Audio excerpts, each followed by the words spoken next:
একদিন যাদের হাতে গড়া হাঁড়ি পাতিল ছাড়া রান্নাঘর কল্পনাই করা যেত না, আজ তারাই বেকার আর অর্থাভাবে দিনানিপাত করছে। আধুনিকতার জোয়ারে ভেসে যাচ্ছে শতবর্ষী মৃৎশিল্পের ঐতিহ্য।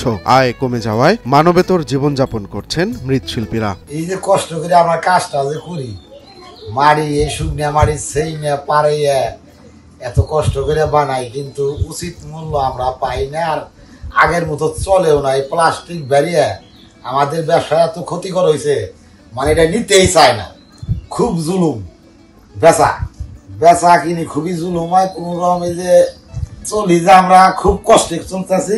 শেরপুরের ঝিনাইগাতির চাপাঝোড়া গ্রামে একসময় সকাল বিকাল ধ্বনির শব্দে মুখরিত থাকত পালপাড়া। ৩৫টি পরিবারে পুরুষ মহিলা সবাই মাটির হাঁড়ি, কলসি, পুতুল বানিয়ে জীবিকা নির্বাহ করতেন। কিন্তু মাটির তৈরি পণ্যের আগের সেই কদর আর নেই। প্লাস্টিক, অ্যালুমিনিয়ামের রমরমায় অস্তিত্ব সংকটে পড়েছে শতবর্ষী এই মাটির শিল্প। আমরা মাটির কাজ করে সংসার পরিবার আমরা এনে দেই চলি।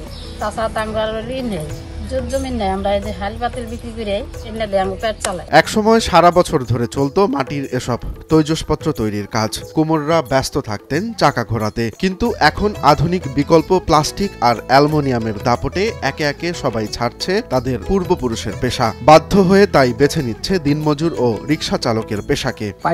পরিবার হাড়ি পাতিল আমরা বানাই, ওইনার বিক্রি করি, ওইনার দাম কোনোবাই সংসার। এই জিনিস বানাই এখন মনে করেন নাগের নাগাল বেচা কিনি নাই। এখন মনে করেন ওই যা বেছে বানিয়ে দেয়, পুরুষ মানুষে বেচা কিনি করে হাটে বাজারে মাল করে, ওই দিয়েই আমরা সংসার চালাই। স্থানীয়রা বলছেন সরকারি বেসরকারি সহযোগিতা ছাড়া এই ঐতিহ্য আর টিকিয়ে রাখা সম্ভব হচ্ছে না। প্রশিক্ষণ, সহজ ঋণ আর বাজারজাতের নতুন সুযোগ তৈরি হলে হয়তো আবার প্রাণ ফিরবে পালপাড়ায়।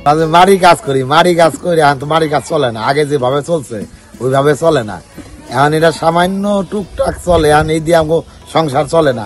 এখন ইয়ার থেকে এখন সরকার যে কোনো অনুদান দিত, তাহলে মনে করেন যে কিছু স্বাভাবিক ভাবে চলে খাওয়া হয়। আমাদের এখন বর্তমান খুব সমস্যা, মাটি পাওয়া যায় না, অনেক কিছু পাওয়া যায় না, খড়ি পাওয়া যায় না, এগুলো নেয় না মানুষে।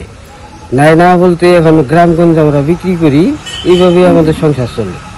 এখন চলা খুব কঠিন আমাদের। অন্যথায় পালপাড়া শুধু নামেই থাকবে, বাস্তবে মাটির গন্ধ মিশে যাবে কালের অতলে। মৃৎশিল্প রক্ষায় কোনো পদক্ষেপ গ্রহণ না করলে মাটির তৈজসপত্র তার পুরনো গৌরব হারিয়ে একদিন ইতিহাসের পাতায় স্থান করে নেবে। এই যে কষ্ট করে আমরা কাজটা যে করি, মাড়ি শুকনা মাড়ি সেই পারে এত কষ্ট করে বানাই, কিন্তু উচিত মূল্য আমরা পাই না, আর আগের মতো চলেও না। এই প্লাস্টিক বেরিয়ে আমাদের ব্যবসা এত ক্ষতিকর হয়েছে, মানে এটা নিতেই চায় না। খুব জুলুম। পাইলে হাড়ি কিনে ২-৩ হাজার টাকা কিনিয়ে ৪-৫০০ টাকা লাভ হয়, এইটা আর কি সংসার চলে। রোমান্স তালুকদার, নয়া দিগন্ত।